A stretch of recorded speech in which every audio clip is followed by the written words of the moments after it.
nakatur na po tayo no, sa ating Inay! ayan, sa ating pong demo plot ng mga forages. I-demo lang po namin, sama ko si Grace ko, kung paano po natin itatanim yung napier, and ito po ay, ano po ito? Mulato. Mulato po ito. Ito po yung mulato. Yung toss po ng tatlong bacteria. So, unahin po natin yung napier. Meron na pong naka-experience paano magtanim ng napier. Okay. Ayan. So, prepare po natin yung ating plan. Di marami pong way actually ng pagtatanim ng napier. Pwede pong mechanically, pwede namang manual. Depende po sa kung anong available na labor and machines na meron tayo. So sa napier po, meron po tayong mga recommended planting distances. Okay, nasa 0.5 to 1 meter. And then, ang una po ay kukuha tayo ng planting materials. May mga planting materials natin. And ang haba po niyan ay usually dalawang nodes, 2 to 3 nodes po, no? Minsan po kasi medyo maiksi pa kapag dalawang nodes lang. So pwede pong tatlong nodes yung ating putulin at gagamitin. So yan po sinusutra ni Kuya Isko. So depende po sa planting distance na ating gagamitin, doon po natin kukumpute kung gaano kalawak yung area sa dami ng planting materials na gagamitin po natin. Okay? So ngayon po, ilan na yung meron ang tapusin natin natin. Tutuo pa ba yan? Ganun kamura? Mas mabilis po siya. Ang mas mabilis tumubo ang mura, pero mahina po siya sa araw. Hindi katulad po ng mga dito, ito matatag po sa araw. Pero pag maulan po, mas quality. Diba ko? Pero okay lang ba magbaliktad yan kung sakali? Hindi. Hindi. Kaya meron siyang, kaya ito matulis, siya isa, wait para tanda mo yung tutusok mo. Kaya yung shot weight. Ngayon po sa ating paglalagay, pwede po natin yung itusok ng slanting.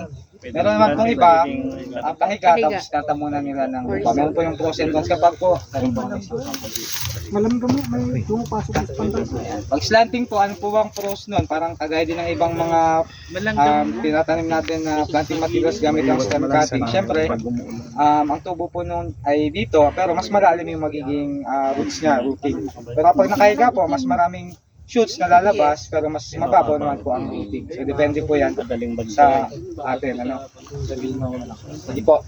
So dito, ito na lang panukat natin. So this is approximately 0.5 meters. May tutusok lang po natin. Yun. Yan. So ito po ay slanting. Bandulo yan? 0.5 po ata ito na meters, no? Dapat makabaon yung node. Ayan po. So tuloy-tuloy lang po. Dito rin po. 0.5 meters po. Sa iba po mas mahaba, 0.75. Depende po sa, kasi minsan po, may iba nga 0.9 meters, no? Ayan. Sa amin, sir. Meters, opo. Sa iba, sa kanila po actually sa field po ay dalawang, ayan, yan na po ang ginagamit nila panukat. 2 feet and then tusok na po. Anong mas maliit yung pa? So mamaya po pwede nyo ituloy hanggang dito. Sa ano naman po, sa ating Size 11 lang pala. sa atin naman po, opo, malugi po pag maliit ang paano. Kaya mas maganda pumutol na lang po kayo ng and then sa atin naman pong grasses sa mulato, gamit po tayo ng fillers yung stock natin. So kukuha lang po tayo, ito po kinuha lang namin doon sa plot. And then mag-iwalay lang po tayong dalawa o tig-tatlo na fillers. And then, siyempre bago po natin itanim, kailangan natin putulan yan. Ayan, bago po natin sila itanim. Ito naman po ay pwede Para magamit mo pa yun. 0.25 Pakain. meters. Mombasa yan, Para Mombasa. bawal lang may sayang. Okay, opo. Actually, pwede nyo naman Pwede pakain. sa sa animals kung talagang. Sir, pwede po bang kumbaga ipakain mo na yung, ay kinat mo na siya tapos i-harvest mo yung para may tanim na ulit siya. Alin po? Yung kumbaga Kasi waste Kapag po nagkat tayo tapos ipapakain. Pwede naman po. Hindi naman po lahat yan i-harvest natin. Buwa lang po tayo ng iilan. Marami na po agad na killers. Marami na po tayong matatanim. Okay? Kasi tigda dalawa. Ito po, alimbawa. Yan, ito po. 3 or 2. Yan po ang itatanim natin doon sa kada paglalagyan po. Ito naman, mas malapit po ang distansya. Hindi. Patayo yan. Yung unang pwedeng pahiga. Yan naman. Pangpaka po ito, makakain po tao. Baka naman nakakainit na. Ayun po. Yung ano naman, yung distance na naman. Sige po. Yung So ito distance. naman ay kailangan natin maghukay. Ayan. Ayan. So ito po ang plan. Ito po ay Ilang inches po yan, sir? ito po ay 0.25 cm. So sa isang metro, Apat. lagay ka ng 4 po ano. 1 foot, more or less. Pwede. Pwede rin naman po. 10 inches. 6 inches. Ayan. 10 inches. 6 inches. 0.25 meters or 25 centimeters. 25 centimeters. 25 centimeters. 25 centimeters. Okay? So kayo na pong magtatapos yan actually. Kaya po kami may mga Jennifer dito. Excuse po. Testing nga, testing. Ayan, ito po may mga sige, bigyan sila natin. Volunteer na magtanim. Tapos na po. Document.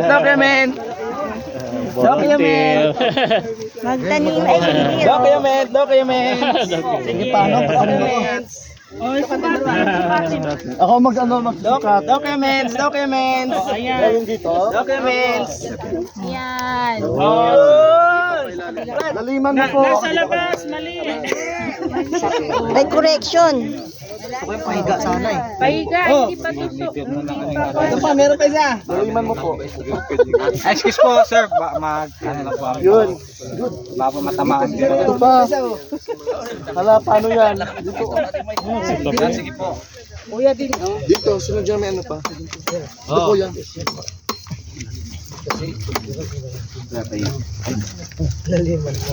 Laliman mo. Yun. Dito po, mama. Sige po. Isagad nyo po. Kung supply nyo na pananim, pwedeng agwatan pa ng 40 cm mas malayo. Hill spacing. Apo. Let's say 60, 40. Kasi dadami naman. Anong distance po nung 50. Pero pwede nga po yan. Apo. Depende po sa availability ng planting materials natin. Sir, kapag pahiga naman po, ano pahiga sir? Pagpahiga po, 50 din? lalagay lang po yan tapos medyo binabaon. Then tatabunan po. Hindi po ba pwedeng mahaba yung ano? Siguro pag 3 notes. Pwedeng 3 notes. Nasubukan na rin namin dati. Nakahiga lang yan. Madalian na pagtatanim. Ganyan. Oh, bilis. Oh, bilis. Pero hindi magandang tingnan eh. Hindi mo makita kung natapos na nung nagkontrata, nagkanda na. Samantalang pag nakatusok, kita mo, Kita. tapos na yung project. kung may tudling, kung may tudling maganda yan. Pwede yan. Kung may ano May yung tudling? Opo. Kasi Yeah. yun ang gamit namin. Pag tagulan, ay itatanim nyo yung mga cutting sa ibabaw Opo. ng tudling. So Aba, ito yung yung tudling, spacing niya, kasi malalim, mas maliit. doon sa ibabaw. Para hindi mababad sa tubig. Pag yun yung tubig, nakailabig. Magagawan sila ng Depende sa Magagawan sila ng nutrients. Sir, wala namang lalim ng ano yan. Yung sa tubo na pag... Mababaw lang, okay na po. Ganyan lang. Hindi mo alam kung ano yung sa itaas, sa ibaba. Hindi nag-ano po siguro sir. So, ang ginawa nila kasi Sapagkat cut, doon patulis, doon pag ganon. Pero hindi ba kasi diretso yung dahon, no? So pag ganon, pahiga, yun, safe. Pag hindi mo alam, pahiga na lang. Yung dahon, pero depende rin sa panahon. Yung dahon. Ayan, yan. Yeah. Baksak mo na ibaksak ko. Wala, hindi mo natitingnan. Pero ito, syempre, alam mo yung tulis doon sa loob. sir, may Ayan. So, yung mga papel po pala. okay, kukolekta na natin yung papel. Ay, Doon na lang po, sir. Yeah, kasi kailangan din yung reason. Rason nyo bakit pinili. Bakit nyo pinili. Yeah.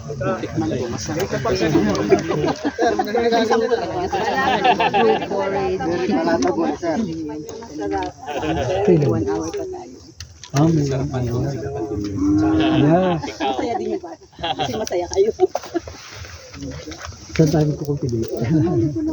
Matigas po na. Okay, maliliit lang na plot. Ilang kayong groups? 6? So we have 1 hour. So magkukultivate tayo, no? Guided practice. Para ma-evaluate natin Maliit lang, One no? by three. Kahit kalahati ng Kalahati lang yan, bawat group gagawa. Then magtatanim. size ng flat eh. Mabilis tayong dilim. Mabilis sana kung yan yung araw, no? Kaso, ano yung ating gagamitin lang? minimum tillage lang?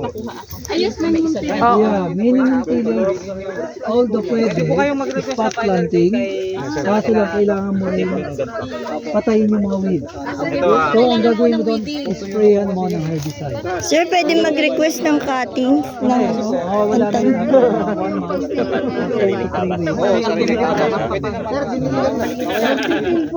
1 month.